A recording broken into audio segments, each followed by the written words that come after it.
सभी लोग स्टार बनाकर एक हेडिंग डालें, परिवर्त आव्यूह।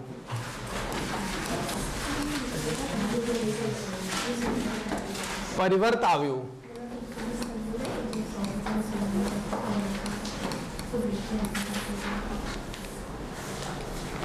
इसमें लिखें किसी आव्यूह के पंक्तियों को, किसी आव्यूह के पंक्तियों को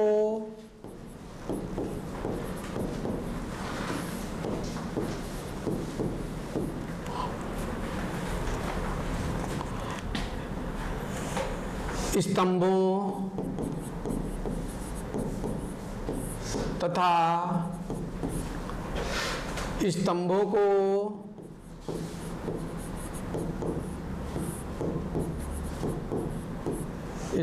को पंक्तियों में बदलने से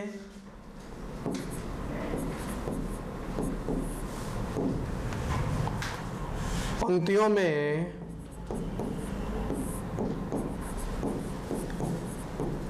बदलने से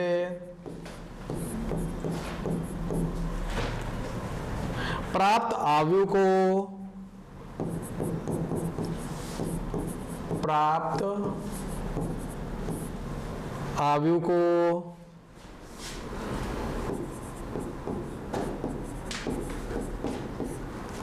दिए गए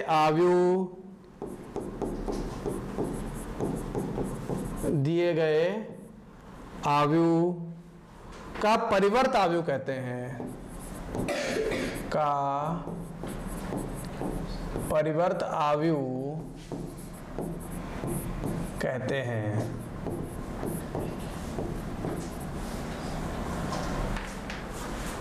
इसे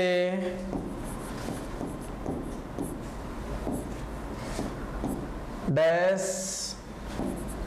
या घात में टी लगाकर व्यक्त करते हैं।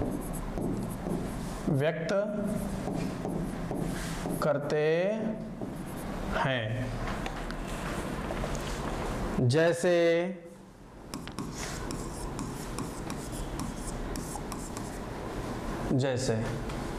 अगर कोई आव्यूह हमारे पास इस तरीके से है, 1 2 3 4 5 6, मान लीजिए एक आव्यूह हमारे पास कौन है, A, ठीक है, और इसका हमें परिवर्त आव्यूह निकालना है। क्या निकालना है? तो परिवर्त आव्यूह मतलब A डैश या A की पावर T, जिसमें हमें क्या करना होगा, परिभाषा के अनुसार किसी आव्यूह के पंक्तियों को स्तंभों में तथा स्तंभों को पंक्तियों में बदलने पर, ये जो पंक्ति है इसको स्तंभ में बदल दो, 1 2 3 4 5 6 पंक्तियों को स्तंभों में बदल दिया। समझ गए? और स्तंभ ऑटोमेटिक पंक्ति में बदल गए, स्तंभ ऑटोमेटिक पंक्ति में बदल गए। क्लियर है कि नहीं क्लियर है? नोट कर लीजिए।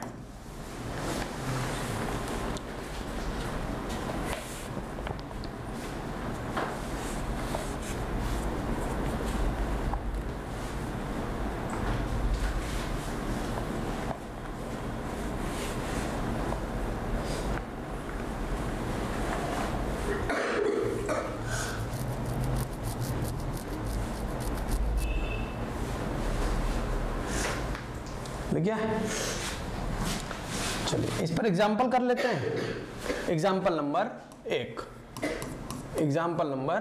1 लिखा हुआ है आव्यूह A, जिसमें लिखा 2 3 0 1, और आव्यूह B जिसमें क्या लिखा 3 4 2 1। तो कह रहा सिद्ध करो कि जो AB का होल डैश है वो B dash into A dash होगा, B dash into A dash होगा। और ये एक प्रमेय भी है, ये एक प्रमेय भी है, इसको याद भी रखना है, ठीक है। तो LHS उठा लेते हैं। जहाँ हमें क्या चाहिए, एक आव्यूह चाहिए A 2 3 0 1 और एक आव्यूह चाहिए B 3 4 2 1 और ये लगा दिया इस पर डैश। क्या करेंगे, गुणा कर लेंगे। 2 3 6, 3 दूनी 6, 6 6 12, 2 चक्कू 8, 3 एकम 3, 8 3 11, 2 1 ये लगा दिया इस पर डैश। डैश को खत्म करने के लिए क्या करेंगे, पंक्ति को स्तंभ में 12 11 2 1 ये बना दिया। ये हो गया टेकिंग LHS। अब बारी किसकी, RHS की। B डैश, B डैश कितना है, 3 4 2 1 तो 3 ऐसे 4 ऐसे 2 ऐसे 1 ऐसे 3 4 2 1। A डैश 2 3 0 1 क्लियर है। B डैश फिर से चेक कर लो, 3 4 2 1 2 3 0 1 ठीक है ना। अब इनकी गुणा कर लो, इनकी गुणा कर लो, 3 दूनी 6, 2 3 6 6 6 12, 0 2 एकम 2, 4 दूनी 8, 3 एकम 3, 8 3 11, 0 1 एकम 1 आता है। LHS बराबर RHS। बोलो क्या समझ में आया। क्वेश्चन तो लगा ही लिया हम लोगों ने, सिद्ध भी कर दिया, लेकिन प्रमेय को ध्यान में रखना है। ये प्रमेय भी है हमारी, लिख लीजिए, हाथ तेज चलाना है।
एग्जाम्पल नंबर 1 कर लिया है, 2 सेम टू सेम है, वो आपका होमवर्क हो गया।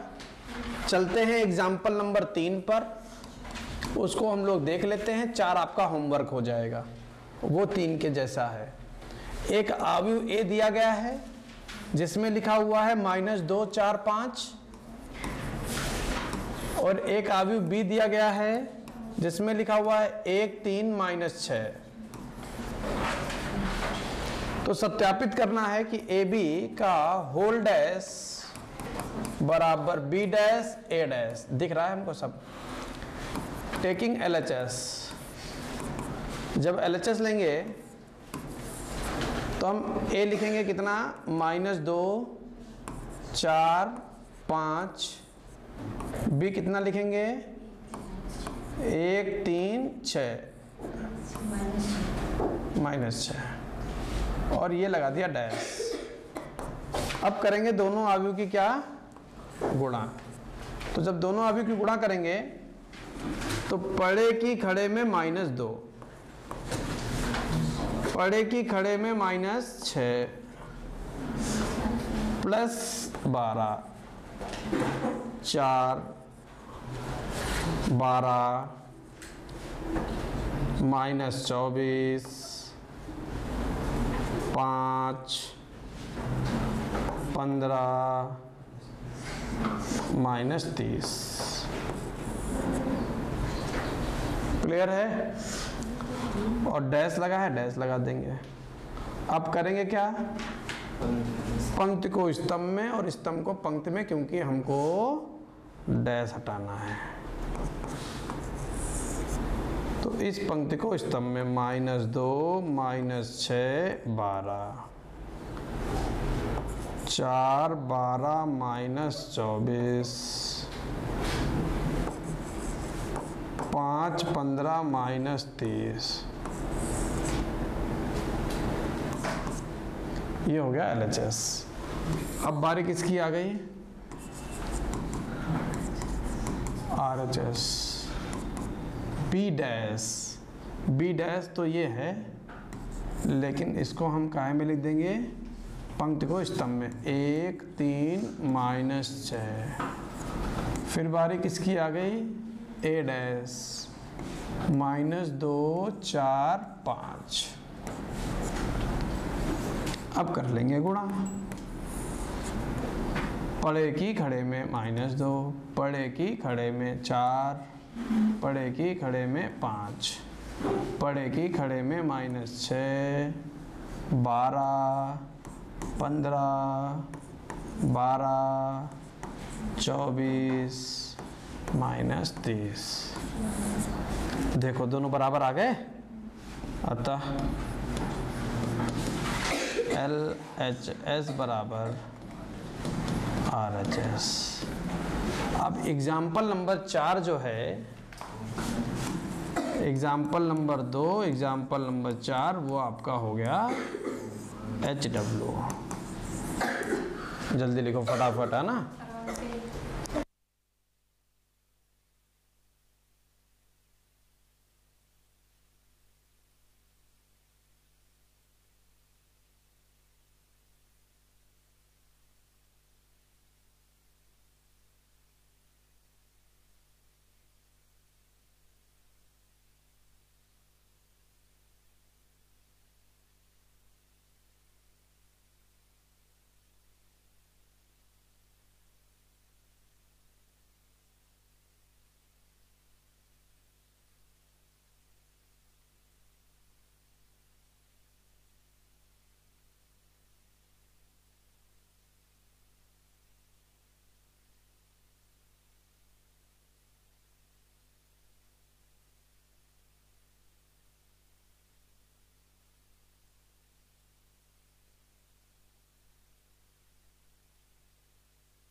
चलिए देखिए, एग्जाम्पल नंबर 5 भी आपका होमवर्क ही है, और एग्जाम्पल नंबर 6 हम लोग पढ़ लेते हैं ना।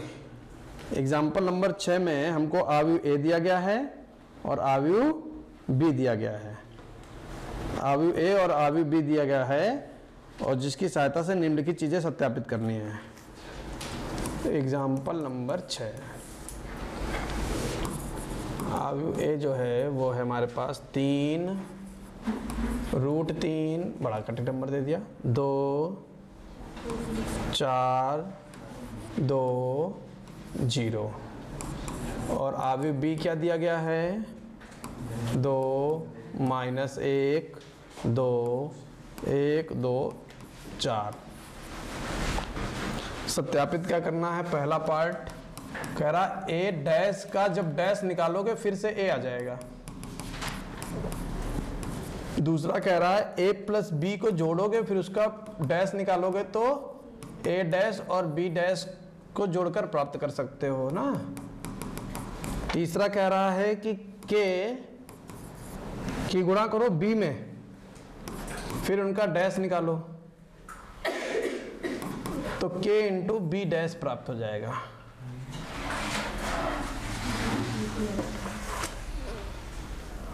ऐसे कह रहा है, ठीक है।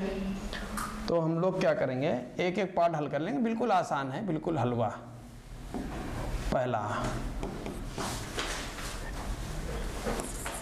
a double dash equal to a taking LHS, जहाँ हमको a दिया गया 3√3 और 2 4 2 0, इसका डैश का होल डैश। पहले अंदर वाला डैश हटा दीजिए। जब अंदर वाला डैश हटाओगे तो ये पंक्ति आ जाएगी स्तंभ में 3√3 2 4 2 0। अब ये वाला डैश यहाँ आ जाएगा, फिर पंक्ति को डाल दीजिए स्तंभ में 3 4 √3 2 2 और 0। क्लियर है? तो ये क्या हो गया, ये हो गया हमारे पास फिर से रिपीट होकर a। क्लियर है? उठाया था LHS और आ क्या गया RHS, सिद्ध हो गया। दूसरे पार्ट पर चलते हैं। दूसरे पार्ट में क्या कह रहा है, a प्लस बी का होल डैश बराबर a dash plus b dash. तो टेकिंग LHS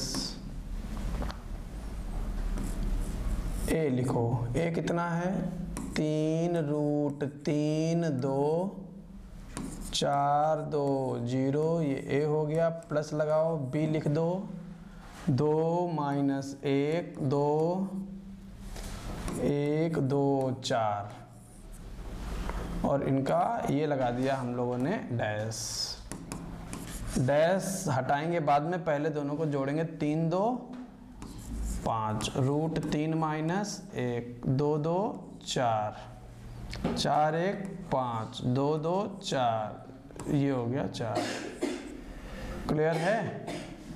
अब ये जो डैश था ये लगा दिया डैश, इस पंक्ति को इस स्तंभ में डाल देंगे तो क्या बनेगा 5 √3 -1 4 5 4 और 4। इस पंक्ति को इस स्तंभ में डाल दिया, इस पंक्ति को इस स्तंभ में डाल दिया। क्लियर है? अब ये तो हो गया LHS। अब बारी आ गई किसकी, RHS की। तो जब हम RHS को देखेंगे तो हमको क्या मिल रहा है RHS में, a डैश कहाँ है, ये इसको लिखेंगे 3√3 और 2 4 2 0, ये हो गया a डैश। फिर लिखेंगे b डैश 2 -1 2 1 2 4। फिर क्या करेंगे, दोनों को ऐड कर देंगे, 3 2 5 4 1 5 √3 -1 2 2 4 2 2 4 और 4। देखो क्या बराबर आ गए। तो LHS बराबर LHS बराबर RHS। ठीक है, अभी एक पार्ट और बचा हुआ है, हाँ, उसको भी कहीं पर एडजस्ट कर लेते हैं।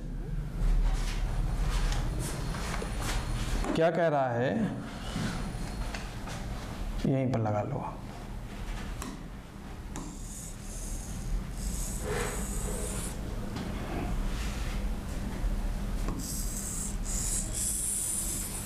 इतने में लगा लेंगे, हाँ। तीसरा पार्ट क्या कह रहा है, कह रहा के बी का होल डैश बराबर के इंटू बी डैश, ये कह रहा है। तो ऐसा करो, के बी निकाल लो, के ये रहा और बी 2 -1 2 1 2 4, ये के बी हो गया। और कह रहा होल डैश निकाल दिया, ठीक है। LHS पिक किया है, LHS। अच्छा, अब डैश तो बाद में निकालोगे, पहले तो गुणा करनी पड़ेगी। तो जब गुणा करोगे तो क्या बन जाएगा, 2k माइनस के 2k के 2k 4k, और ये रहा डैश। और इस डैश को हटा के पंक्ति को स्तंभ में डाल देंगे। किसमें, पंक्ति को स्तंभ में, पंक्ति को स्तंभ में डाल दीजिए। तो क्या बन गया, 2k माइनस के 2k के 2k 4k, ये डैश हट गया। इसी को और आगे हल कर लो। क्या यहाँ से k कॉमन नहीं आ रहा है, 2 1 -1 2 2 4। अच्छा, अगर b देखो तो ऐसा तो नहीं लग रहा b जैसा है, बस ये पंक्ति स्तंभ में चली गई, ये पंक्ति स्तंभ में चली गई, यानी ये b नहीं, ये b नहीं, b डैश है। उठाया क्या था और बना क्या दिया, सिद्धम। समझे, लिख लीजिए।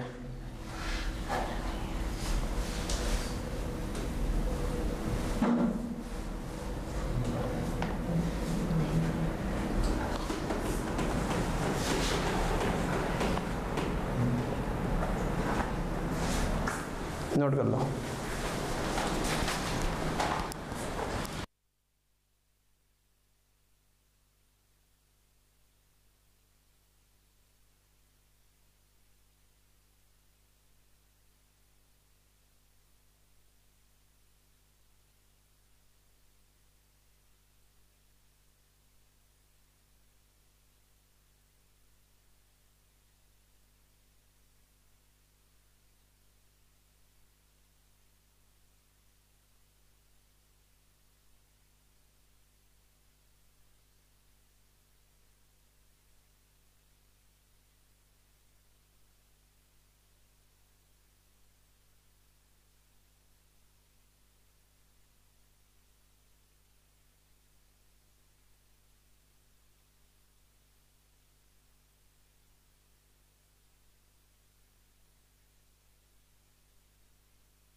चलिए डालिए, हेडिंग पड़ेगी सममित अवयव।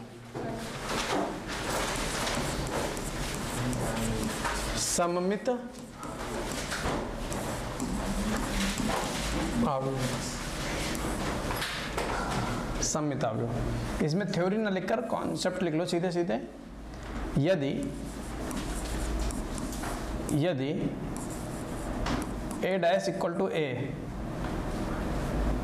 तो a बराबर सममित अवयव।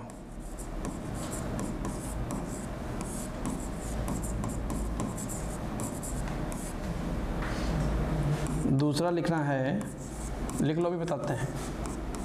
विषम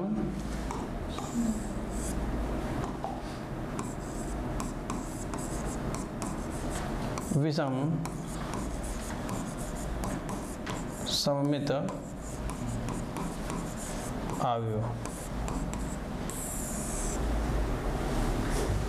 यदि a डैश बराबर विषम सममित अवयव, यदि a डैश बराबर -a, तो a बराबर विषम सममित अवयव।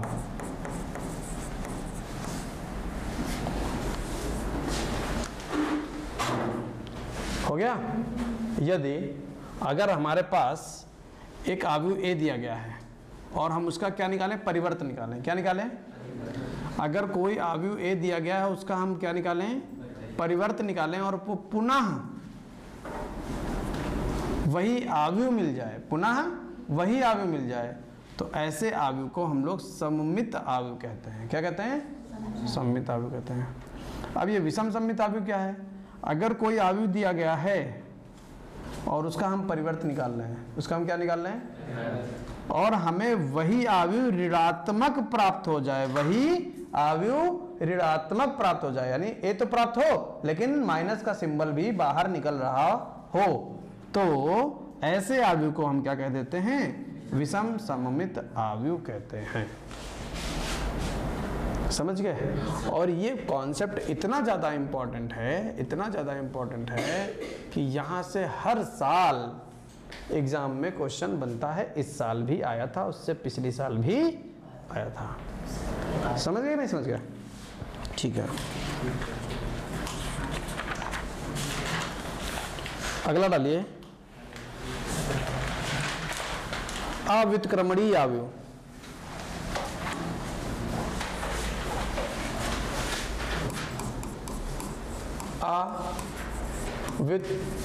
अव्युत्क्रमणीय अवयव।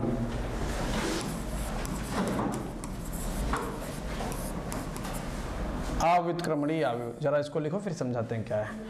लिखिए, यदि किसी वर्ग अवयव के सारणिक का मान, यदि किसी वर्ग अवयव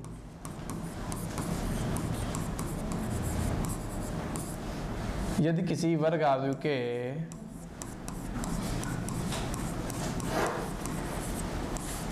सारणिक का मान, यदि किसी वर्ग अवयव के सारणिक का मान 0 हो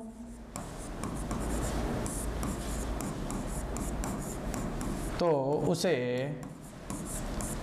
उसे अव्युत्क्रमणीय अवयव कहते हैं। अव्युत्क्रमणीय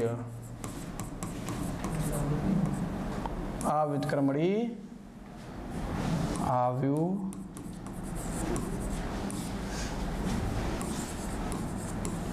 कहते हैं। इसको एक छोटी बात में कहना है तो कह सकते हो, यदि सारणिक है, अभी हम लोग आगे चलकर सारणिक पढ़ेंगे, ऐसे इसमें ऐसे दो डंडे बना देते हैं। यदि सारणिक a इक्वल टू 0, यदि सारणिक a का मान कितना आ जाए, 0 आ जाए, तो a इनवर्स, इसको बोलते हैं व्युत्क्रमणीय क्या बोलते हैं? व्युत्क्रमणी ए इनवर्स संभव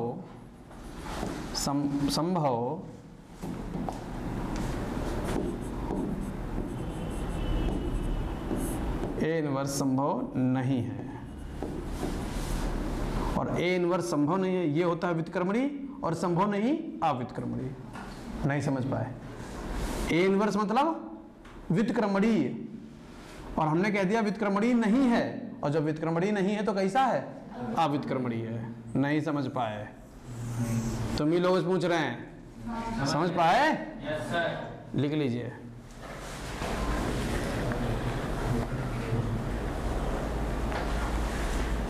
ठीक है।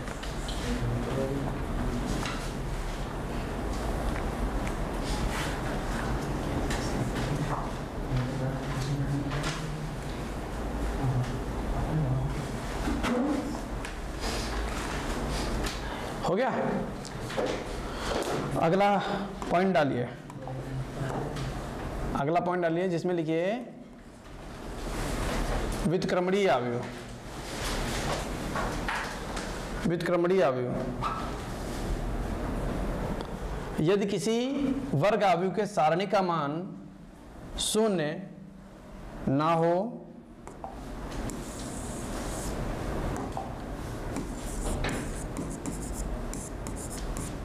तो उसे व्युत्क्रमणीय अवयव कहते हैं। यदि किसी वर्ग अवयव के सारणिक का मान 0 ना हो तो उसे व्युत्क्रमणीय अवयव कहते हैं।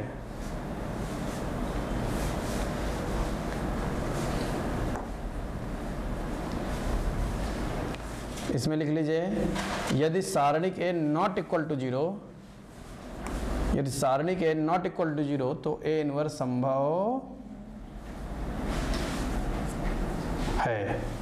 तो ए इनवर्स संभव है। लग गया? ठीक है। इसका अभी बहुत ज़्यादा काम नहीं है, अगले चैप्टर में इसी का काम है केवल। इस चैप्टर में यहाँ कोई काम नहीं, अगले चैप्टर में इसी का ही काम है, और यहीं से पेपर में 8 नंबर का क्वेश्चन आएगा। समझ गए? व्युत्क्रमणी और अव्युत्क्रमणी का 8 नंबर का क्वेश्चन वहां से बनता है अगले चैप्टर से। तो आज की क्लास में इतना ही रखेंगे। कल हम लोग इन्हीं कॉन्सेप्ट पे कुछ क्वेश्चन करेंगे। एक्सरसाइज 3 से पहले परसों मंडे को, परसों भी क्या उसके अगले दिन, हाँ, कुछ एग्जाम्पल करेंगे और एक्सरसाइज करेंगे। और एक्सरसाइज खत्म होते ही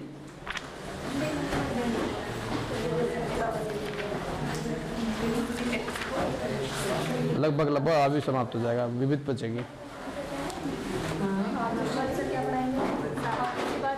सीधे ऐसे चलते जाएंगे बिना रुके। अवयव, सारणिक, अवकलन, अवकलन का अनुप्रयोग, समाकलन, समाकलन का अनुप्रयोग। देखिए, इंटरमीडिएट में कोई भी चीज़ टफ नहीं होती। क्यों? इंटरमीडिएट का मतलब है कि यहाँ पर वही बच्चा आता है जो एक्सपर्ट होता है। मैथ उन्हीं बच्चों ने ली होगी जिनको मैथ आती होगी। जबरदस्ती पापन तो नहीं दिवाई दे। अगर पापन दिवा दी है तो तुम थोड़े दिन बाद पापा से कहना, ले थामो, अपन तुम्हें संभालो। समझ गए? अगर आपने मैथ अपनी इच्छा से ली है तो यहाँ पर कोई भी चीज़ टफ नहीं है, लेकिन उसके लिए 2 शर्तें हैं। पहली, पर डे क्लास में उपस्थित होना अनिवार्य है। ईद छुट्टी तुम्हारी होगी, बकरीद की छुट्टी होगी, होली छुट्टी होगी, दिवाली छुट्टी होगी, 2 बौछारें गिर जाएं तो मौसम में अत्यंत खराबी होने के कारण पेड़ पौधे गिर सकते हैं, और वो गिरकर तुम्हारे ऊपर गिर सकते हैं। जैसे कि तुम्हारे नोटिस आते होंगे, हाँ? नहीं, घर वालों को नहीं, और कुछ लोग ग्रुप में भी भेजते थे ऐसे। हाँ, तो माहौल जो है वो ऐसा आ जाता है कि तूफान आंधी वाला। तो इसलिए बच्चे अपने घर में सुरक्षित रहें, जान है तो जहान है। समझ गए? तो ऐसे करके कुछ लोग अपनी छुट्टी मना लेते हैं। इंग्लिश वाले मना सकते हैं क्योंकि उनका सब्जेक्ट अलग है, हम किसी टीचर की बात नहीं कर रहे हैं। इंग्लिश वाले मना सकते हैं, उनका वैसा सब्जेक्ट है। फिजिक्स वाले मना सकते हैं, उनका भी सब्जेक्ट वैसा है। केमिस्ट्री वाले मना सकते हैं, उनका सब्जेक्ट वैसा है, लेकिन गणित वैसा नहीं है। गणित ऐसा है कि यहाँ पर पहले आपको पर डे क्लास में होना अनिवार्य है। छुट्टी आप तब मना सकते हैं शांतिपूर्वक जब हम भी छुट्टी मनाएं, क्योंकि तब तो आगे कोर्स जाएगा नहीं। जब हम ही नहीं पढ़ाएंगे तो कोर्स आगे कैसे जाएगा। लेकिन अगर हमने पढ़ाया और तुम नहीं आए हो किसी भी कंडीशन में, तो मैथ कठिन है, एक शर्त। दूसरी शर्त, तुमने क्लास में तो बहुत मन से पढ़ा, सब कुछ पढ़ा, लेकिन तुम घर में पेन चलाने से डर रहे हो, रजिस्टर भरने से डर रहे हो, रिफिल खर्च करने से डर रहे हो, तो गणित कठिन नहीं, बहुत कठिन है, तुम्हारी पहुंच से बहुत दूर है।